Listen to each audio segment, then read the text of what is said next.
You know, as much as we talk about being our ancestors' wildest dreams and we pray to the ancestors and we worship the ancestors and we emulate the ancestors, truth be told, I think the ancestors would be disgusted with us right now. Just think about it. The Emancipation Proclamation was signed in 1863. The 13th Amendment, I believe it was the 13th, was signed in 1865.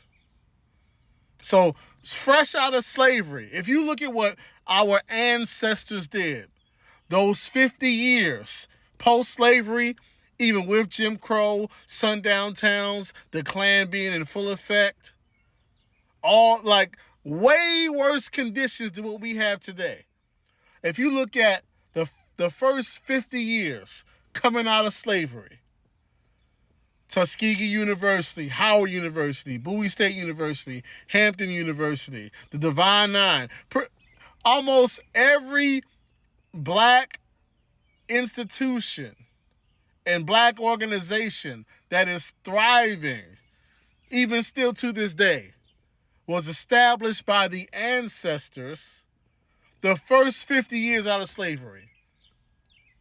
That's why I say I think the ancestors would be disgusted if they were to come, if they could come back for a day and see what we got going on.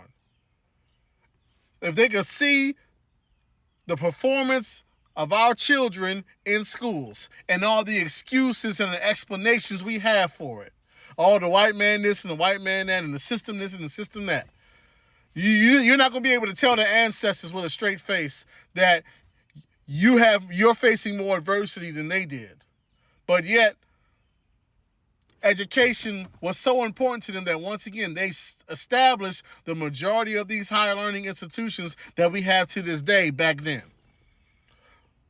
They wouldn't be going for these excuses of why the kids' performance in schools looking like this.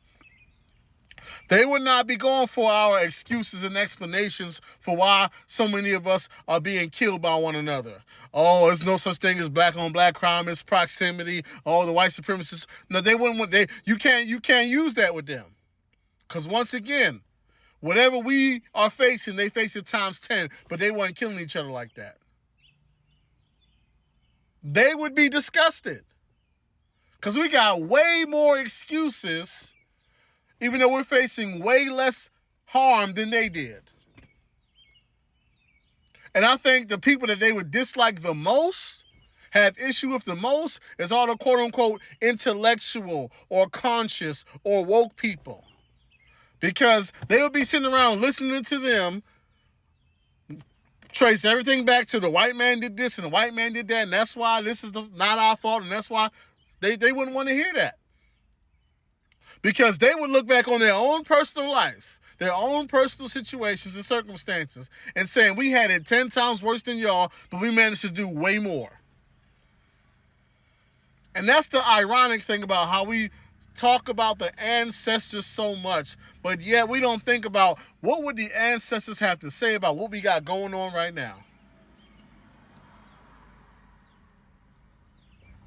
Once again, what would they have to say about how so many of our kids are performing in school? What would they have to say about all the violence in the community?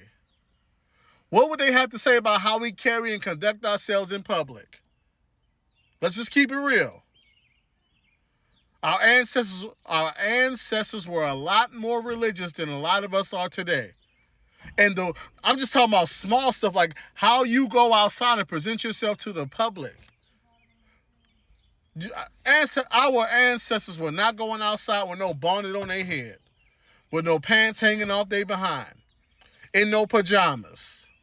They wasn't doing that. They wasn't going out half naked. They wasn't going out with their pants hanging down. It was all about presenting yourself in a certain way and having certain pride and certain class and dignity and all of that back then. But guess what? We call what they did respectability politics. That's another point. Why we got to stop pretending like we have all this reverence for our ancestors, because we really don't. Because everything that they did, we've already disavowed.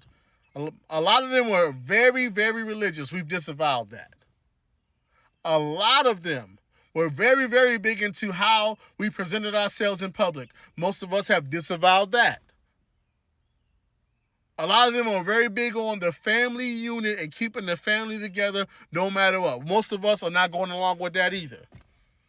A lot of them were very big on, the number, how you moved around romantically and sexually and be, come on now. Some of us, we old enough to remember what Big Mama and all them would say about you going out all hours of the night and dealing with this person. Man, they was straight to the point.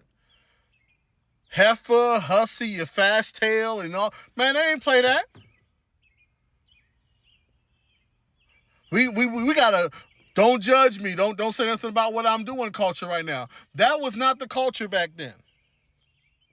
There was high standards for everybody. And if you didn't meet up to the standards, you got called out publicly and nobody cared how you felt about it. So once again, when we start talking about ancestors' wildest dreams, listen, the ancestors would be disgusted with what we got going on if we're going to keep it all the way real. And they would be even more disgusted when they keep hearing you got all these excuses and all this justification. And is this, man, they wouldn't want to hear that. With what they went through and how they would not be trying to hear that from us at all.